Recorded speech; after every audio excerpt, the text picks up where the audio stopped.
Another day, another vlog. Hello Philippines and hello world. At heto nga at napakaganda ng panahon ngayon. Salamat naman po at hindi nagpunta rito yung bagyo. Kahapon nga hindi kami naglibot ni Maro. Nandito lang kami sa loob ng baha. Kasi nga ang alam naming dalawa ibabagyo. Kahihintay sa bagyo, wala. Charot. Wala nga kami ginawa ni Maron kahapon kundi kumain ng kumain. Diyos ko Lord, ang anak ko mayat maya gutom. Kadalas nga magluto ng pagkain niya kahapon. Abay pagka ganun lagi mananaba kaming dalawa. Heto nga at papasok na siya sa school. At maaga nga din akong umalis para magtrabaho. At ito nga pala yung mga dinadaanan ko pasikot-sikot sa mga iskinita. Nagsi-shortcut ang lola nyo. Eh kaysa maglakad naman na pagkalayo-layo na pagkainit-init pa. Pagkaaga-aga nga kanina napakainit. Diyos ko Lord, nauubusan na yata ako ng vlog. Pati iskinita, binana-vlog ko na.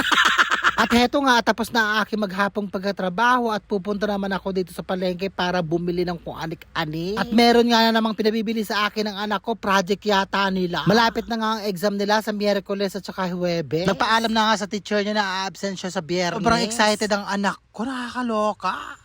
Excited. Nakakaloka.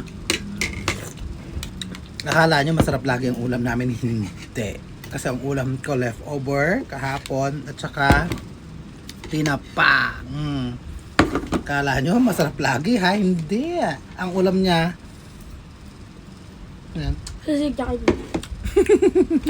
Makuha yung sisig.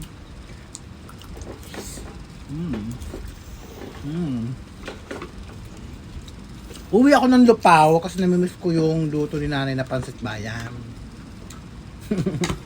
Namimiss kong kumain. Ikaw, Maro, ano namimiss mo? Matahimik lang. Tahimik. Tahimik daw doon. Tsaka, Hindi ano. Walang gulo. hindi magulo. Tahimik. Ay, mga tao doon. Na-precious daw. Ano? Ano na, si daddy. Uwi kami. Pero Kapaluto niya yung sopas na gusto niya. meron ba akong sabihin hindi? Namiss namin yung luto ni nanay na pansit bayan. Oh, sige, hanggang dito na lang. I love you all. Nice. Thank you. Mabaw.